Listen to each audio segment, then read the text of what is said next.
Halo, good morning semua. Oke, kita sambung dengan jangka masa detik dengan pita detik. Ada yang masih confused lagi dengan pita detik ini. Oke, ini adalah pita detik. Pita detik ini digunakan untuk cek halaju atau pecutan sesuatu benda lah. Cara dia juga ada kasih video kan, dan cara dia lagi kita tengok sini. Kita tengok sini ya. Ini adalah mana sudah mouse-ku. Oke, ini adalah pita detik akan ditarik oleh objek yang bergerak.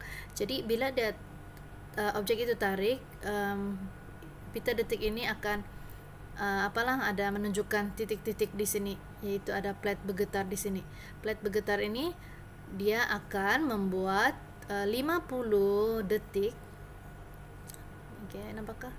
50 titik dalam masa 1 saat. Okay? Imagine 50 titik dalam masa 1 saat.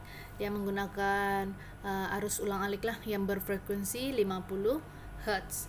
Jadi 1 detik itu adalah sama dengan 0.02 saat, sebab 1 saat bahagi 50 titik kan. Jadi 1 detik itu adalah 0.02 saat. Kalau 5 detik pula kita darab, kalau mau cari 5 detik kita darab 0.02 saat. 5 detik adalah 0.1 saat. 10 detik darab 0.02 saat. Dapatlah 0.2 saat. Oke, apa maksud detik itu? Detik itu macam ni ya. Satu titik pergi titik yang kedua itu bermaksud 1 detik. Okay? Ini 1 detik. Ini detik kedua, detik ketiga, detik keempat, dan detik ke-5. Jadi ada 5 detik sini, maksudnya 5 detik darab 0.02 saat. Oke, maksud dia untuk objek itu bergerak dari sini dan ditarik arah gerakan pita detik adalah ke sana. Dia tarik dari satu ini pergi sini, dia memerlukan 0.1 saat. Faham? Boleh faham enggak dulu? Kalau enggak ulang balik apa yang cikgu cakap. Oke, jadi pita detik ini merekod sesaran. Dia merekod sesaran bagi objek yang bergerak dan juga masa yang diambil. Sebab kalau kadang-kadang dia sometimes ada yang laju kan, kita tidak dapat cek. Jadi dengan menggunakan pita detik adalah lebih accurate lah, orang bilang. Oke, cara menghitung halaju daripada pita detik ini. Oke, ingatlah halaju adalah sesaran bahagi masa. Kita perlu sesaran, kita perlu masa di sini. Oke, daripada dia bagi sini, ini adalah pita detik kan. Nah, dia sudah kira untuk kamu nih 1 detik, 2 detik, 3 detik, 4 detik, 5 detik, 6 detik. Oke, sesaran dia sudah bagi di sini. Oke. Jadi masa yang kamu perlu jaga di sini 6 detik. Detik ini bukan masa. Dia perlu darab lagi dengan 0.02. Jadi 6 detik darab 0.02. Jadi masa yang diambil adalah 0.12 saat. Maksud dia dari sini titik pergi sini ujung. Ke 6 ni perlu masa yang diambil 0.12 saat. Jadi halaju sama dengan sesaran bagi masa 18 cm bahagi 0.12 cm per second. Kita dapatlah dia punya jawaban. Tapi biasanya kamu pastikan ini tukar pada meter lah, sebab kita guna unit SI kan. Oke, jadi next. Macam mana pula menghitung pecutan? Halaju di sini senang sahaja, dia ambil jarak bagi masa. Kalau pecutan pula dengan menggunakan pita detik ini, pecutan jangan confuse di sini. Mungkin cikgu nampak kamu confuse nih. Arah gerakan mula dia dari sini. Kalau arah gerakan, tengok arah gerakan. Oke, mula-mula tengok sini. halaju awal. Kalau pecutan adalah halaju awal, halaju akhir tolak halaju awal bahagi masa yang diambil. Jadi kita mau dulu halaju awal dia. Tentukan halaju awal dia. Halaju awal inilah, ini saja.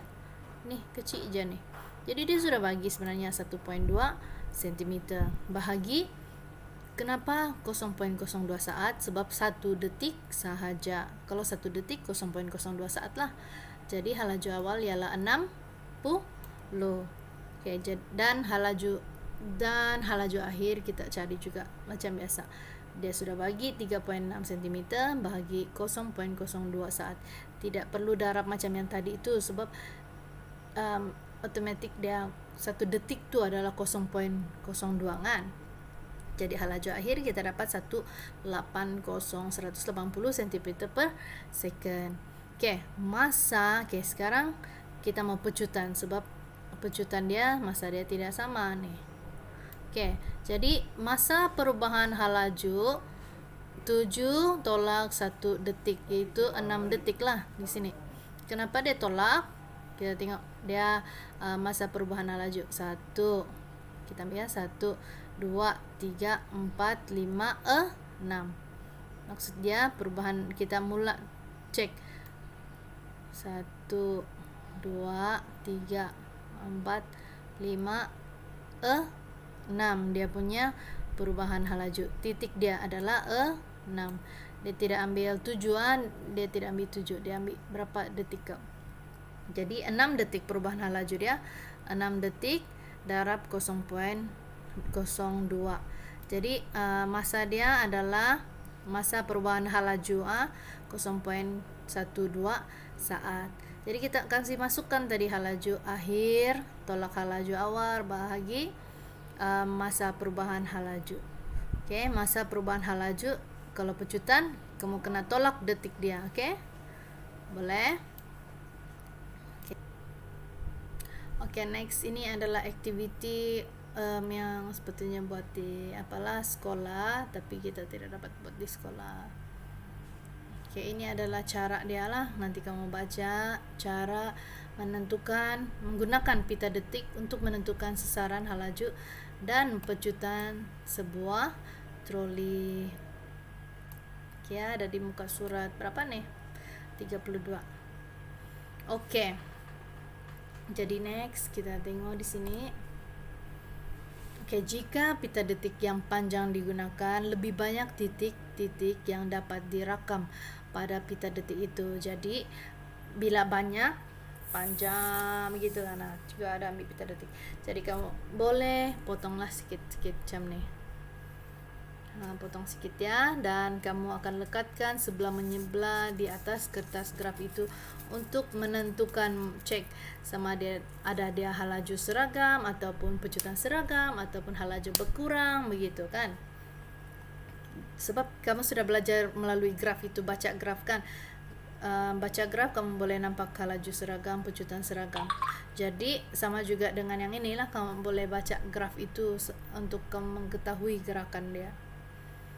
Oke, ini adalah contoh photo get.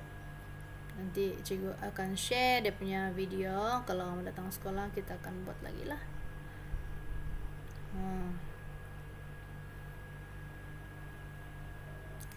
Oke, ini next nanti Oke, ini sudah. Oke, ingat ada persamaan gerakan linear ini. Oke, ini pun sudah. Oke, ada yang masih tanya teacher macam mana, tapi macam mana macam apa. Oke, inilah. Oke, sebenarnya apa yang teacher sudah explain itu kamu coba, kalau kamu buat soalan kamu boleh tahulah kamu fahamkah tidak. Oke, kamu tengok muka surat 38. Oke, ada kita menganalisis lah, sama-sama lah kita menganalisis graf sasaran massa. Sebenarnya graf sasaran massa yang paling senang tau. Oke, untuk menentukan jarak sasaran dan halaju. Oke, ada ini motosikal apa nih, graf Raja 2.18 menunjukkan titik asal dan titik akhir bagi sebuah motosikal yang ditunggang ke arah kanan arah positif dan kemudian berpatah balik ke kiri arah negatif. Jadi graf sesaran massa dalam Raja 2.19 menunjukkan gerakan linear motosikal tersebut. Oke, mula-mula apa dia cakap tuh? Berjalan dulu sini, pergi 100 sampai 100 meter, pusing balik, jari pergi titik asal. Kamu nampak kok Cici punya apa nih? Oh, tidak nampak pula.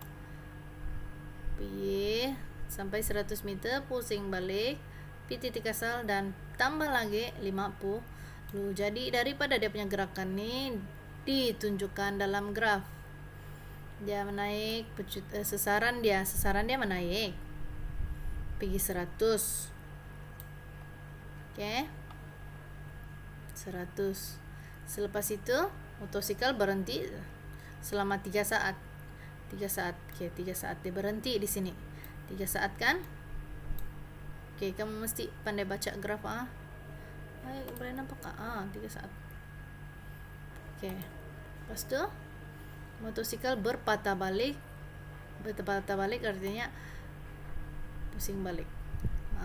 Kalau kamu tengok ini titik awal, nih dia balik titik awal dia kan, betul kan graf nih? Oke, jadi daripada ini sasaran artinya dia dari titik awal, dari rumah dia pergi 1B, contoh lah pergi 1B 100 meter, sudah 100 meter di sana 1B, 3 saat dia pusing, 3 saat dia pusing, dia balik pergi rumah dia. Maksud dia ini sasaran, senang kan baca. Selepas itu daripada rumah dia berhenti dulu sekejap minum air kan, 2 saat contoh lah, dah kan 2 saat boleh minum air kan. Oke, jadi halaju dia tiada, kosong di sana. Oke, so kecurunan dia tiada kan, kecurunan dia tiada. Kalau kecurunan tiada, halaju dia tiada. Oke, lepas tu dia pergi rumah nenek dia lah kali, jauh sedikit dari 1B itu atau ke arah bertentangan daripada rumah dia, jarak 50 meter. Di sini motosikal ditunggang ke kiri sejauh 50 meter selama 6 saat. Jadi 6 saat ini kamu boleh ceklah dari graf ini. Boleh nampak kah sudah teacher kasih apa nih? Jadi sebenarnya dari graf ini kamu boleh baca dia, dari mana dia pergi, di mana dia berada. Jadi paling last nih dia berada di mana nih? Rumah neneknya, begitu contoh lah. Oke. Jadi jumlah sasaran dia, maksud dia jumlah sasaran adalah apa yang tadi teacher cakap tuh, yang 2 hari kita belajar, titik awal dan titik akhir. Titik awal di mana tempat mula dia dan akhir dia adalah 50 meter. Tidak kira lah dia sudah pergi mana, melencong pergi mana-mana, tapi dia mau tahu sasaran dari mana, paling last dari awal dan paling last dia di mana berada. Jadi dia adalah negatif 50 meter sasaran dia. Tapi jarak yang dilalui pula kamu tambahlah. Tadi dia dari mana, dari rumah pergi 1B, pusing lagi, pergi lagi balik rumah, baru pergi rumah nenek dia. Jadi jarak yang dilalui berbeza daripada sasaran dia. Oke, jadi daripada jarak dan sasaran kamu boleh cari laju dan halaju. Nyata boleh cari halaju dan halaju. Oke, sama juga tadi, hampir sama lah, tapi ini bicycle. Seorang nih dia naik bicycle. Oke, titik asal, jalan, pusing balik, titik akhir dia di sini. Oke, jadi kita analisis lah halaju graf. Oke, halaju graf massa. Oke, kita tengok di sini. Oke. Cuman mau. Oke, halaju yang diberikan. Oke, ini graf yang diberikan. Jadi kamu kena bacalah, tafsirkan dia. Maksudnya halaju dia apa di sini 10 basikal itu bergerak ke kanan dengan laju seragam 10 meter per second. Oke, selepas tu dia bergerak dengan pecutan lagi, dia memencut sikit.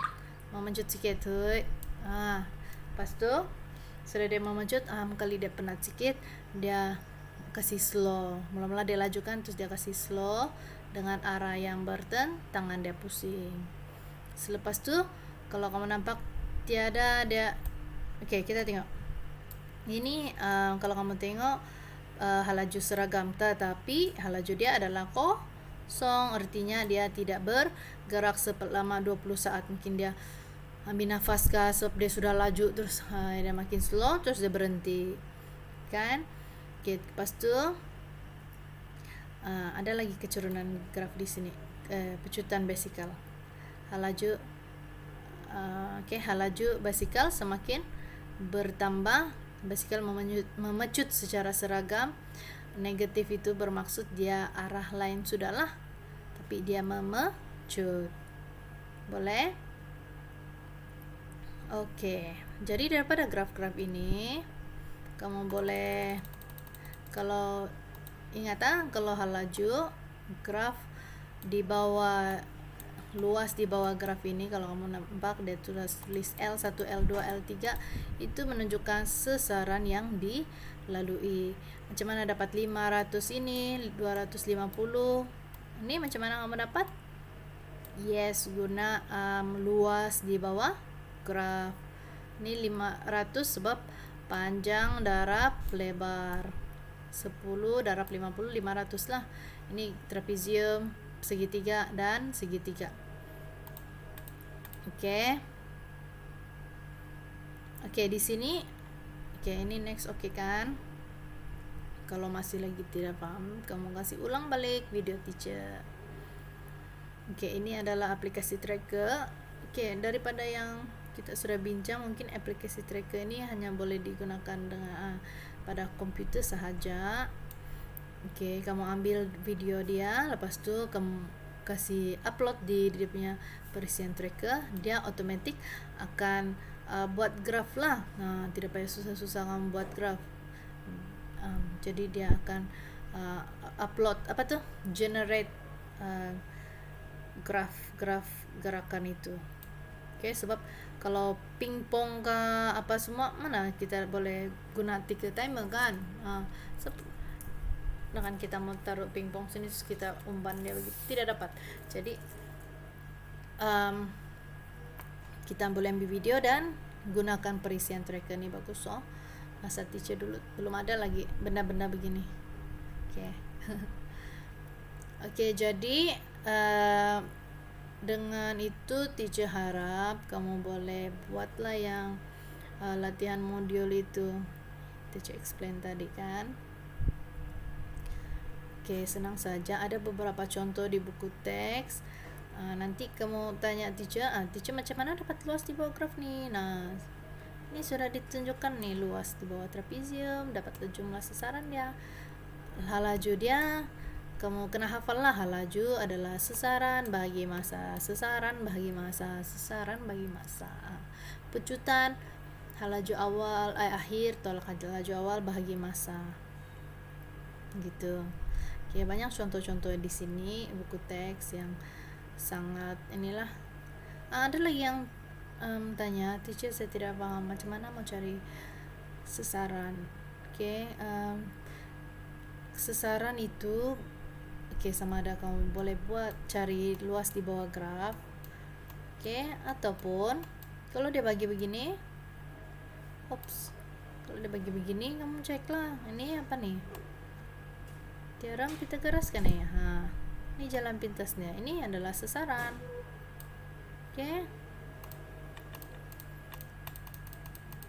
Kamu kena cek sesaran itu mula-mula kamu di mana, akhirnya kamu di mana. Boleh. Itu saja untuk topik 2.2. Kita stop di sinilah. Teacher harap kamu boleh lah. Nanti ada yang macam soalan yang tidak dapat dia punya nilai, kamu ambil gambar dan post sajalah di grup. Okay, thank you very much, bye.